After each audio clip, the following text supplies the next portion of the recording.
in 2017 and throws the ball a little bit more to him out of the backfield. Get him into space and let him create bigger plays that way as well.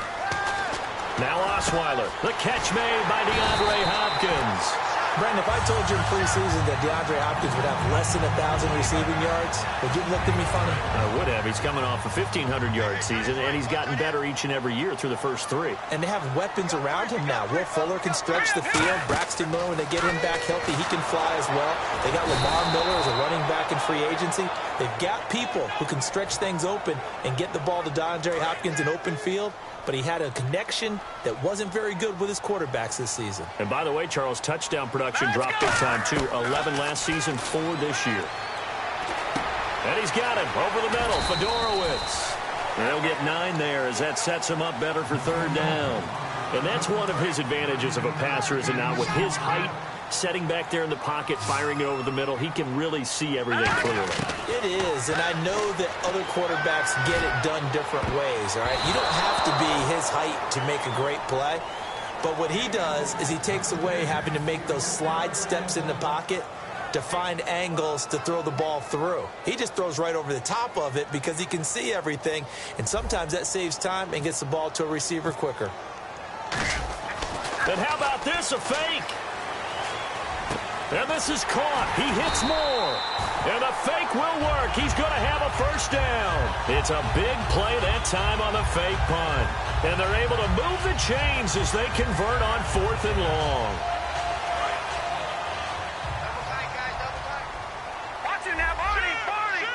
Miller, the lone setback. He's going to get the football. And he'll snag about 5 yards down to the 32. Tackle made there by Kiko Alonso. And that's exactly what you want on a 1st down run. Pick up 5 yards, bring up 2nd and 5. The defensive line, though, they've got to figure out a way to out-leverage the guys up front because the offensive line is winning at the point of attack. Osweiler. Oh, nearly picked. And maybe lucky there. This guy doesn't drop many defensively. 3rd down. Play number 7 now coming up on the drive. 3rd and 5. Out of the gun, it's Osweiler. And that is incomplete. They were trying to get the connection with a former Buckeye, Braxton Miller. Now 4th down. Well, let's go ahead and try and get into the body and the mind of the linebackers. Yeah, I know they're bigger and stronger than I ever was, but in this situation, they understood what was going on as much as the offensive guys, because the offensive guys are always taught, find the 1st down sticks and make the play. On defense, what do you want? And he caught it up. He finds his target, Fuller. And a big turnover there as his guys will get the football back. Out comes the Dolphin offense now as they get set to take over here. And they had compiled a pretty long drive last time. Unfortunately, though, it ended with no points after the missed field goal. And that can hurt the psyche of a team because as they drove downfield, you know you're never supposed to count points in your mind until they go up on the board. Well, let's face it, we've been there. We've seen teams before. They were counting on those points. They didn't get them. Can they come back now, start over again, and grind it out? Let's look ahead for a quick minute. We don't have the schedules yet for next year, but what we do have are the 5 international games that will be played, 4 in London and then 1 again in Mexico, Jacksonville, Baltimore, Miami, New Orleans, Cleveland, Minnesota, Rams, and Arizona. Those in London, and then Mexico's going to get a great game. The Raiders and New England. Yeah, you're exactly right. And just think about the ones in London. Remember, they're splitting them between the 2 different stadiums in London, so they get a different flavor in all of these places. But Mexico, for the 2nd straight year, the Raiders are coming to town. That should be a whole lot of fun. Should be a ton of fun and a very good matchup.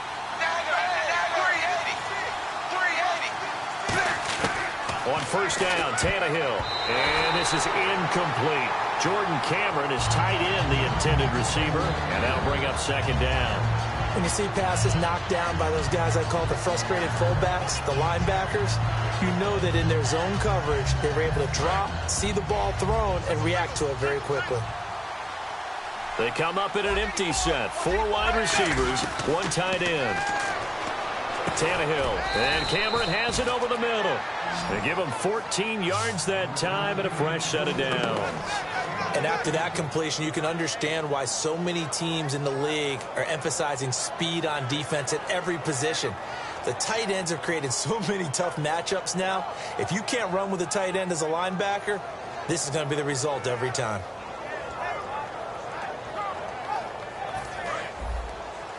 Watch left. Tight end to the left, tight end left. On first down, it's Tannehill. They set up the screen to Ajayi. And he was able to shed the tackle, but the reserves come in for the stop. 1:58 to go in this first half of play. We're back to Houston after this timeout. Completed pass play. Now let's see if they go back to the air or to the ground.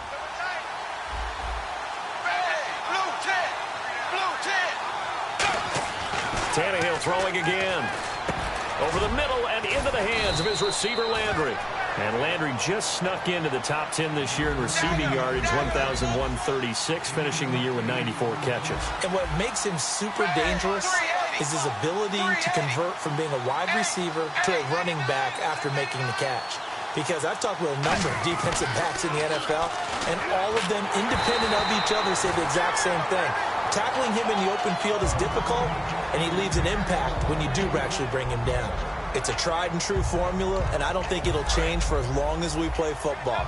If someone's trying to throw the ball, and you can put pressure on them and make it tough, that's only going to help your defense. Yeah, he's since being hurried. He got rid of it before taking the hit, but incomplete. Pass incomplete. He was trying to get it to Jay Ajayi there out of the backfield. And now it's third down. So many offenses want to include their running backs into their passing offense and be able to swing the ball out and check it down to them. But sometimes those guys are just not as comfortable catching the ball as they are running it. Here comes the seventh play now of this drive as this is 3rd and 10. They come out 5 wide, 3 of them to the right side. Throwing on third down, Tannehill. And Stills over the middle. The completion good for only 6, and that'll bring up 4th. Receivers love having the reputation of being go-to guys on third down, and he was fighting like he really wanted to have that reputation, didn't he? I mean, he came very close to making that a first down. Broke the 1 tackle, but couldn't spring himself free. Feeling like they're not quite in field goal range yet, they're going to go for it on 4th. On 4th down, Tannehill. And he hits the tight end. It's Deion Sims. Give him 6 on the play. And on 4th down, they're able to convert and move the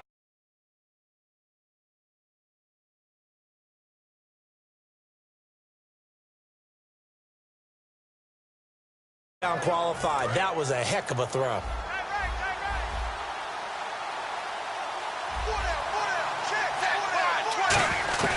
On first down, Tannehill.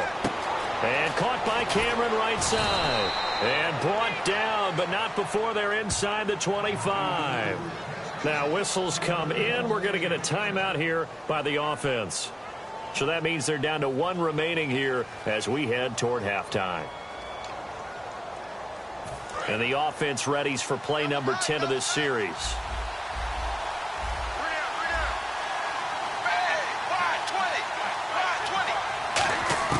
Now a first down throw, Tannehill looking for his running back, and he's got him.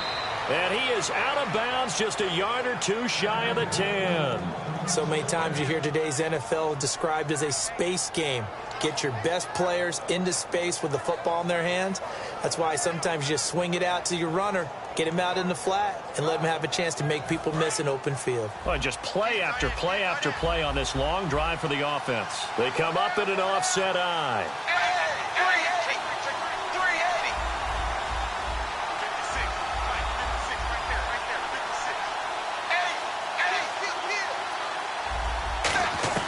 Tannehill on first down. Looks for Parker, and it's intercepted. Picked off by the former first-round pick, Kevin Johnson. And a big turnover there as his guys will get the football back. And now out comes Houston. And the ball backed way up. So thinking with this amount of time on the clock, probably just sit on it, and we'll see these 2 teams go to the lockers. Yeah, I don't think you want to overthink it in this situation. Either side of the ball. Just go ahead and finish up the half and get on out and talk about it. Hopkins on the grab over the middle. Now hold everything here. We're going to get a timeout by the offense. It's just their first, so they'll have 2 remaining here before we get to halftime. Back out of that, Philly, here On second down, here's Miller. And they'll get him down here at the 23. Now whistles come in. We're going to get a timeout here by the offense. So that means they're down to 1 remaining here as we head toward halftime.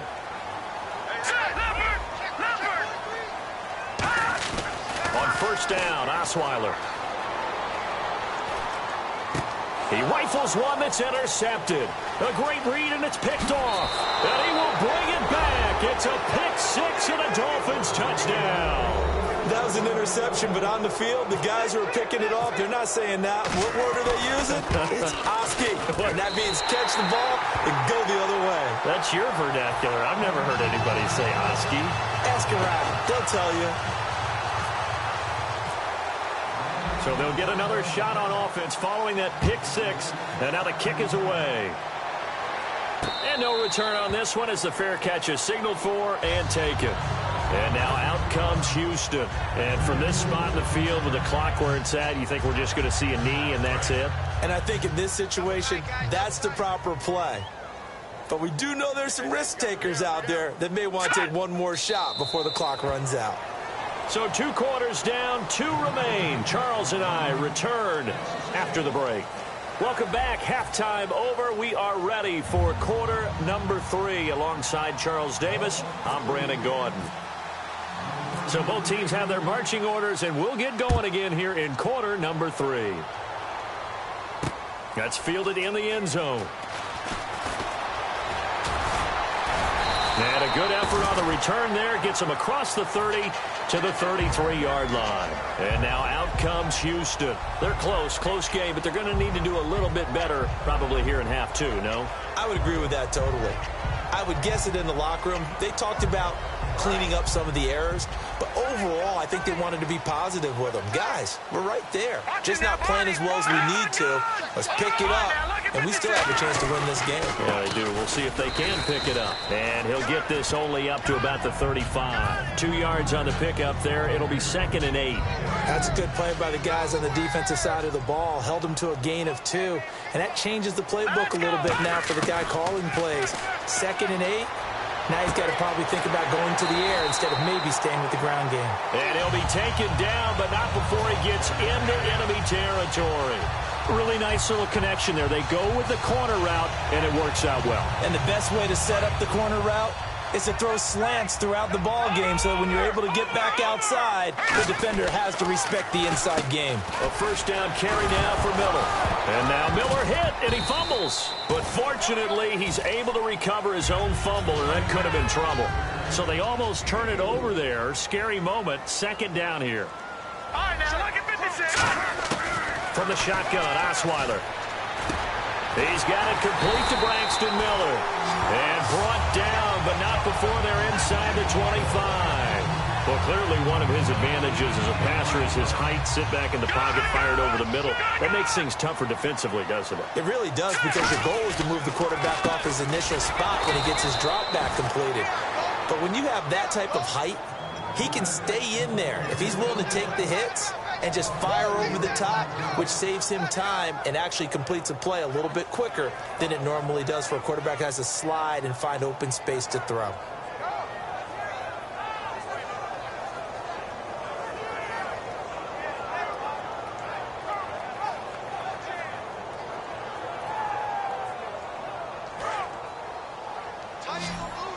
Now the Dolphins are going to halt the action here. It's a timeout.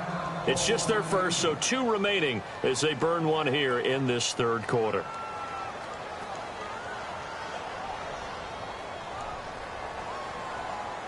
Offense needs something here on 2nd down. It is 2nd and long. We got 3, fellas, we got 3. From the gun, it's Osweiler. And the hit jarred it loose. It's incomplete. C.J. Fedorowicz, the intended receiver, and it'll bring up 3rd down.